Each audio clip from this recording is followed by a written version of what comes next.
Welcome back to Just 2 Minutes, Just a Mishnah. This Mishnah is Elay Nishmas, Fredele Basochan, the Schusa Vel Yitzchak Ben Gila, and the first Ser Basuva. So Masechas Bava metziah Parak Yud Mishnah Alf Mishnah Beis, the last parak of this Masechta. Habayis V'Haliyah Shel Shnaim Shenaflu. So we have a case here where we have a house, and most of the houses in those days were only one floor. And if it had another floor, the top floor was called an aliyah. So we have a case here where we have a house with two floors. The bottom floor is owned by one person, the top floor is owned by another person.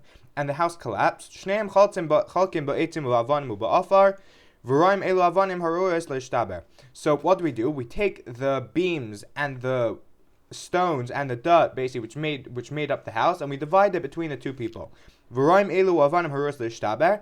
And we work out who, and if there's a way to work out whose was whose.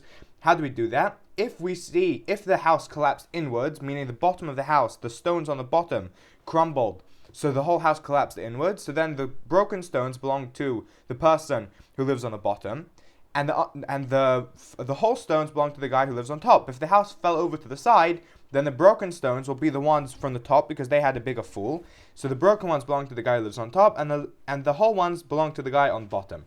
If one of them notices that these stones, he recognized these stones belong to my house, they were part of my house, so he gets them, and that goes to that's part of his half of the stones.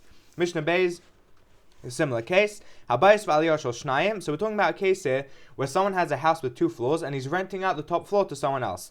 So if something happened to the roofs, let's say it got a hole in the floor, so meaning a hole in the ceiling of the bottom of the bottom floor and a hole in the floor of the top floor. And the owner doesn't want to fix it. So then the guy who's living upstairs, the renter, he goes downstairs and lives in the guy's house until the guy fixes it. Until he fixes it. Rabbi Yossi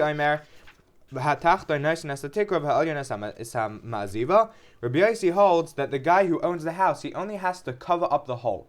He doesn't have to, let's say, pour cement over it basically to smooth it out. That the renter has to do, but he just has to fix up the hole. Whereas the Chachamim hold that he has to actually build a proper floor, and he has to also pour over the concrete to make it nice and comfortable to walk on, and to make it into a proper smooth floor. And those are today's Mishnayos.